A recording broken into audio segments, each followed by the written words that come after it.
Dari semua hal yang paling saya sukai adalah buku. Setiap makhluk hidup adalah mesin yang diarahkan pada roda dunia.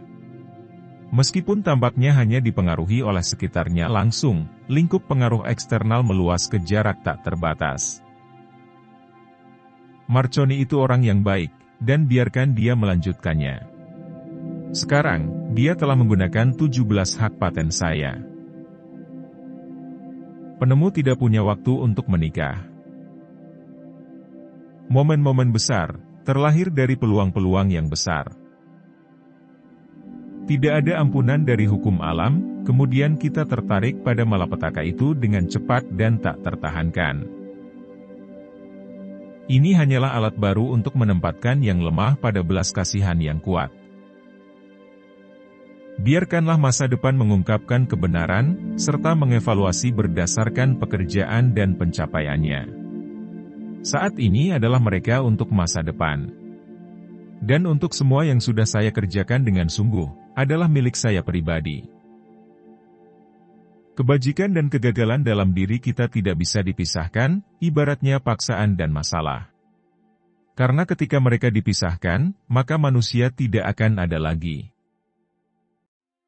Ketika kecenderungan alami berkembang menjadi keinginan yang dipenuhi oleh gairah, maka dia akan maju menuju tujuannya dengan penuh semangat.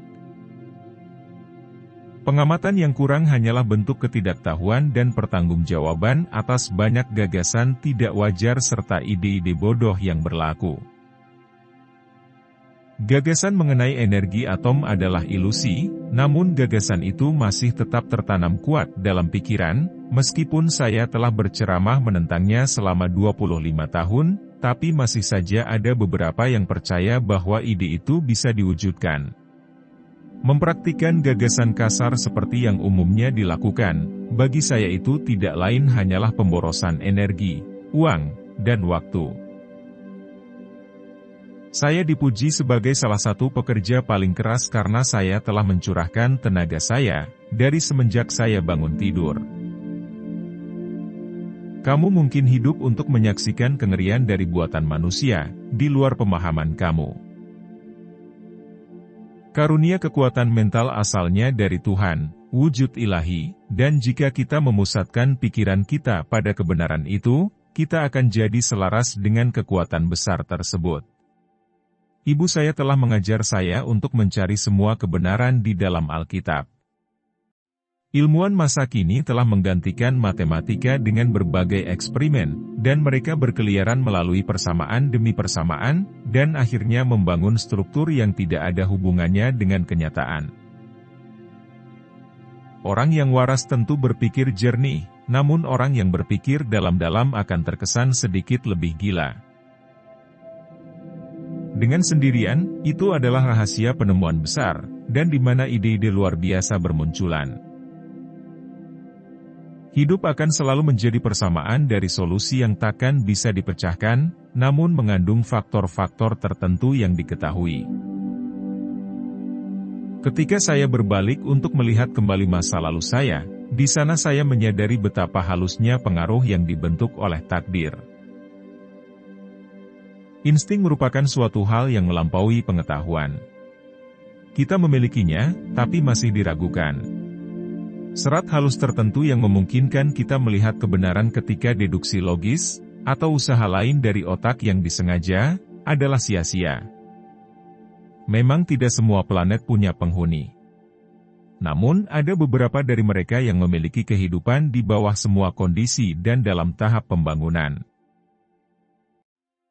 Kedamaian hanya datang sebagai bentuk konsekuensi natural dari pencerahan alam semesta serta penggabungan dari pertarungan. Sejatinya, kita masih sangat jauh dari kesadaran akan kebahagiaan yang lebih baik. Sangat mencengangkan jika membayangkan fakta dalam hubungan ini. Sepertinya, Tuhan telah menciptakan planet-planet ini secara elektrik. Mayoritas orang telah terserap kontemplasi dari dunia luar, namun mereka tidak menyadari apa yang sebenarnya terjadi dalam diri mereka sama sekali. Individu bersifat sementara, ras dan budaya datang lalu pergi silih berganti, namun manusia tetaplah ada. Pada abad ke-21, robot akan menggantikan peran manusia, di mana budak bekerja di peradaban kuno. Bila kamu ingin menemukan rahasia besar di balik alam semesta, maka berpikirlah dalam terminologi energi, frekuensi dan getaran. Saya tidak peduli jika mereka bisa mencuri ide saya, yang saya pedulikan adalah bahwa mereka tidak memiliki ide sama sekali.